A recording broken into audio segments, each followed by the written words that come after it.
perlu saya sampaikan ke teman-teman semuanya, ini sidang baik diversi maupun sidang pembacaan dakwaan.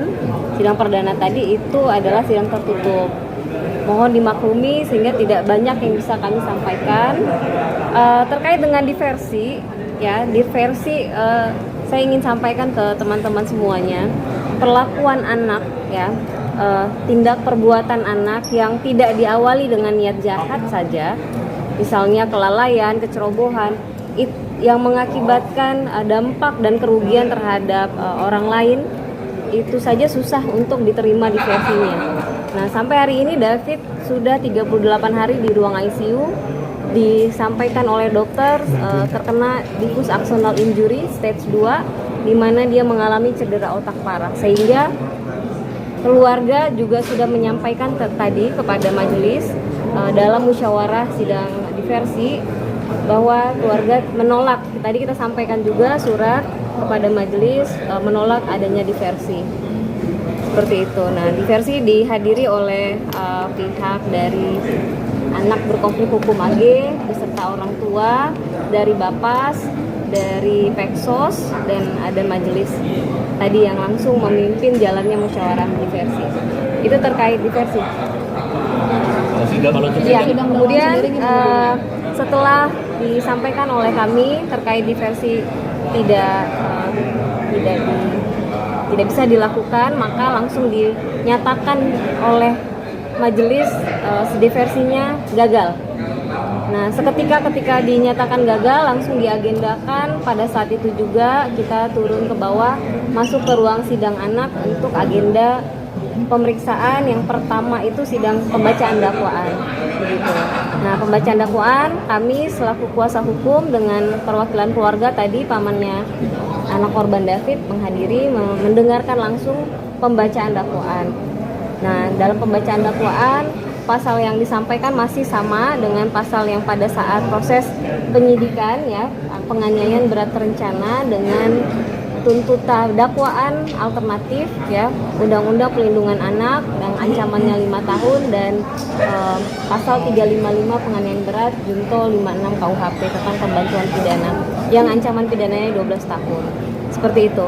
Nah, karena besok tadi kuasa hukum dari pihak AG akan melakukan yang namanya eksepsi atau bantahan besok sidang lanjutannya. Mungkin hanya itu yang bisa disampaikan. Ya, yang tadi kami sampaikan bahwa pasalnya masih pada pasal 355 penganiayaan berat terencana, junto pasal 56, kemudian pasal 76C junto 80 Undang-Undang Pelindungan Anak, yaitu ancaman pidananya 5 tahun. Sifat dakwaannya alternatif. Yang dijelaskan di jaksa dalam dakwaan itu soal peran AG tadi apa yang Mbak Chandra? Ya, itu dijelaskan tidak jauh berbeda dari rekonstruksi. Mungkin baru sebatas itu ya yang bisa saya sampaikan, tidak bisa lebih jauh karena ini sidang tertutup. Mohon kita bersama menghormati proses hukum ini. Kami dari pihak David Ozora terus berharap doa.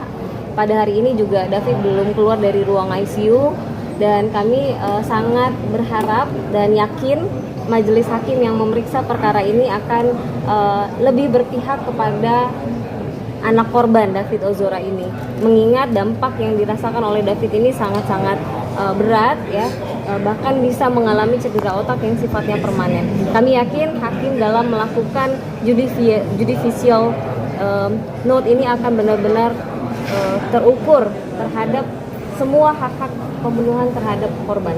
Pak, dalam sidang lanjutan nanti apakah pihak keluarga, terutama orang tua, akan hadir, mulai ikut menghadiri atau tetap diwakili paman? Nanti di dalam sidang anak ini tentu orang tuanya Ananda David akan hadir karena beliau juga sudah sempat diperiksa, jadi akan memberikan kesaksian di dalam persidangan tertutup ini. Paman juga masih belum karena besok masih eksepsi dan lain sebagainya, mungkin minggu-minggu depan. Kalau Anda lihat tadi sikap dari terdakwa kelihatan sehat? Sehat, alhamdulillah kita melihat anak berkonflik hukum AG ini sehat ya. Dia bisa menyampaikan menjawab pertanyaan daripada hakim. Saat proses diversi, apakah AG menyatakan penyesalan ke pihak keluarga? Ya, itu mungkin bisa ditanyakan langsung dengan kuasa hukumnya anak ini, karena tadi saya sampaikan dalam sidang tertutup tidak bisa banyak kita menyampaikan ya. Mohon maaf teman-teman sekalian, nanti dalam sidang tertutup ini pada saat putusan akan dibuka. Nah, nanti akan lebih lanjut pada sidang berkas saksi tersangka MDS dan tersangka S. Mungkin begitu ya. Itu Oke, dari- makasih. Terima kasih.